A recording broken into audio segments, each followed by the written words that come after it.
ಸಚಿವ ಸಂಪುಟ ವಿಸ್ತರಣೆ ಬಗ್ಗೆ ಚರ್ಚೆ ನಡೆಸುವುದಕ್ಕೆ ರಾಜ್ಯ ಕಾಂಗ್ರೆಸ್ ನಾಯಕರು ದೆಹಲಿಯತ್ತ ಪ್ರಯಾಣ ಬೆಳೆಸಿದ್ದಾರೆ. ಸಿಎಂ ಡಿಕೆ ಶಿವಕುಮಾರ್, ಮಾಜಿ ಸಿಎಂ ಸಿದ್ದರಾಮಯ್ಯ, ಕೆಪಿಸಿಸಿ ಅಧ್ಯಕ್ಷ ಬಿಕೆ ಹರಿಪ್ರಸಾದ್ ಒಟ್ಟಿಗೆ ಹೊರಟಿದ್ದು ಎಚ್ಎಎಲ್ನಿಂದ ವಿಶೇಷ ವಿಮಾನದ ಮೂಲಕ ದೆಹಲಿಗೆ ತೆರಳಲಿದ್ದಾರೆ. ದಿನೇಶ್ ಗುಂಡೂರಾವ್ಗೆ ಸಚಿವ ಸ್ಥಾನ ನೀಡುವ ಬಗ್ಗೆ ಹೈಕಮಾಂಡ್ ಅಂಗಳದಲ್ಲಿ ಚರ್ಚೆಯಾಗ್ತಾ ಇದೆ. ಅದರಲ್ಲೂ ಯುವ ನಾಯಕತ್ವವನ್ನ ಪಕ್ಷದಲ್ಲಿ ಬೆಳೆಸಬೇಕೆಂಬ ಅಭಿಲಾಷೆ ರಾಹುಲ್ ಗಾಂಧಿಯ ಚಿಂತನೆ ಆಗಿದ್ದು, ಮೊದಲ ಹಂತದಲ್ಲಿ ಸಚಿವ ಸ್ಥಾನ ಸಿಗದೇ ಇದ್ರೂ ಸಂಪುಟ ವಿಸ್ತರಣೆ ವೇಳೆ ಅವಕಾಶ ನೀಡಲು ಒಲವು ತೋರಿದ್ದಾರೆ. ಸಂಪುಟ ವಿಸ್ತರಣೆ ಕಗ್ಗಂಟಾಗಿರುವ ವಿಚಾರವಾಗಿ ಬಾಗಲಕೋಟೆಯಲ್ಲಿ ಜಲಸಂಪನ್ಮೂಲ ಸಚಿವ ರಾಮಲಿಂಗಾರೆಡ್ಡಿ ಪ್ರತಿಕ್ರಿಯಿಸಿದ್ದಾರೆ. ಆಕಾಂಕ್ಷಿಗಳು ಜಾಸ್ತಿ ಅಲ್ವಾ, ಸಹಜವಾಗಿಯೇ ಕಗ್ಗಂಟು ಇರುತ್ತೆ, ಅದೆಲ್ಲದಕ್ಕೂ ಪರಿಹಾರ ಇದ್ದೇ ಇರುತ್ತೆ. ಇದರ ಬಗ್ಗೆ ಜುಲೈ 25 ಫೈನಲ್ ಆಗುತ್ತೆ ಅಂತ ಹೇಳಿದ್ದಾರೆ. ಸೋಷಿಯಲ್ ಮೀಡಿಯಾದಲ್ಲಿ ಬಿಗ್ ಬಾಸ್ ಖ್ಯಾತಿಯ ಐಶ್ವರ್ಯ ಸಿಂಧೂಗಿಗೆ ಕೆಟ್ಟ ಕಾಮೆಂಟ್ ಮೆಸೇಜ್ ಕಾಟ ಶುರುವಾಗಿದೆ. ನಿಂದನೆ, ಮಾನಹಾನಿಯಾಗುವಂತಹ ಕಾಮೆಂಟ್ ಮಾಡಿದ್ದಕ್ಕೆ ಪರಿಚಯಸ್ಥ ವ್ಯಕ್ತಿಯ ಮೇಲೆ ಅನುಮಾನ ವ್ಯಕ್ತಪಡಿಸಿದ ನಟಿ ಸಂಜಯನಗರ ಠಾಣೆಗೆ ದೂರು ಕೊಟ್ಟಿದ್ದಾರೆ.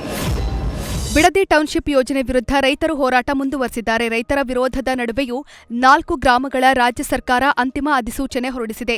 ಅಂತಿಮ ಅಧಿಸೂಚನೆ ಸಂಬಂಧ ಅರಳಾಳುಸಂದ್ರ ಗ್ರಾಮದಲ್ಲಿ ಜಿಬಿಡಿಎ ಪ್ರಕಟಣೆಗೆ ಬೆಂಕಿ ಹಾಕಿ ರೈತರು ಆಕ್ರೋಶ ಹೊರಹಾಕಿದ್ದಾರೆ. ದುನಿಯಾ ವಿಜಯ್ ನಿರ್ದೇಶನದ ಸಿಟಿ ಲೈಟ್ಸ್ ಸಿನಿಮಾದ ಮತ್ತೊಂದು ಹಾಡು ಬಿಡುಗಡೆಯಾಗಿದೆ. ಈ ಹಿಂದೆ ಬಿಡುಗಡೆಯಾಗಿದ್ದ ಬಾವಾ ಬಾವಾ ಹಾಡು ದೊಡ್ಡ ಯಶಸ್ಸು ಗಳಿಸಿತ್ತು. ಇದೀಗ ಕಂದಮ್ಮ ಅನ್ನೋ ಹಾಡು ಬಿಡುಗಡೆಯಾಗಿದ್ದು, ವಿನಯ್ ರಾಜ್ಕುಮಾರ್ ಮತ್ತು ಮೋನಿಶಾ ವಿಜಯ್ ನಡುವಿನ ಕೆಮಿಸ್ಟ್ರಿ ಈ ಹಾಡಿನಲ್ಲಿ ತೋರಿಸಲಾಗಿದೆ. ಇಬ್ಬರ ಕಾಂಬಿನೇಷನ್ಗೆ ಮೆಚ್ಚುಗೆಯ ಮಾತುಗಳು ಕೇಳಿಬರ್ತಾ ಇದೆ. ಈ ಹಾಡನ್ನ ಸಂಜಿತ್ ಹೆಗಡೆ ಹಾಡಿದ್ದು, ನಾಗಾರ್ಜುನ ಶರ್ಮಾ ಸಾಹಿತ್ಯ ಬರೆದಿದ್ದಾರೆ.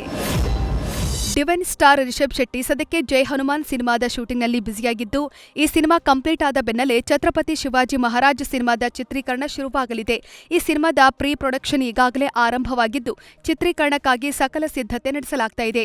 ಮೂಲಗಳ ಪ್ರಕಾರ ಈ ಸಿನಿಮಾದಲ್ಲಿ ಹಾಲಿವುಡ್ ತಂತ್ರಜ್ಞರು ಭಾಗಿಯಾಗಲಿದ್ದಾರೆ. ಜುಲೈ 9ರಂದು ಸಿಎಂ ಡಿಕೆ ಶಿವಕುಮಾರ್ ಬೆಳಗಾವಿ ಪ್ರವಾಸದ ವೇಳೆ ಡಿಎಚ್ಒ ಈಶ್ವರ್ ಗಡಾದ ಶಿಷ್ಟಾಚಾರ ಉಲ್ಲಂಘಿಸಿದ್ದಾರೆ. ಸಿಎಂ ವಾಸ್ತವ್ಯ ಇದ್ದ ಸ್ಥಳದಲ್ಲಿ ತಜ್ಞ ವೈದ್ಯರ ಬದಲು ಪಿಜಿ ವೈದ್ಯರ ನೇಮಕ ಮಾಡಿದ್ದಾರೆ. ಅಲ್ಲದೆ ಜೀವರಕ್ಷಕ ಉಪಕರಣವಿರುವ ಆಂಬ್ಯುಲೆನ್ಸ್ ನೀಡದೆ ಸಾಮಾನ್ಯ ಆಂಬ್ಯುಲೆನ್ಸ್ ಕೊಟ್ಟಿದ್ದಾರೆ. ಪ್ರೋಟೋಕಾಲ್ ಉಲ್ಲಂಘನೆ ಮಾಡಿರುವುದು ಸ್ಪಷ್ಟವಾಗಿದ್ದು, 7 ದಿನದೊಳಗೆ ಉತ್ತರಿಸುವಂತೆ ಡಿಎಚ್ಒಗೆ ನೋಟಿಸ್ ಕೊಡಲಾಗಿದೆ. ಮಳೆಯಿಲ್ಲದೆ ವಿಜಯನಗರ ಜಿಲ್ಲೆ ಬರಗಾಲಕ್ಕೆ ಸಿಲುಕಿದೆ. ಹೊತ್ತಿನ ತುತ್ತಿಗಾಗಿ 10 ತಾಂಡಗಳ ಕುಟುಂಬಗಳು ಬೇರೆ ಜಿಲ್ಲೆ ಹಾಗೂ ಹೊರ ರಾಜ್ಯಗಳಿಗೆ ಗುಳೆ ಹೊರಟಿದ್ದಾರೆ.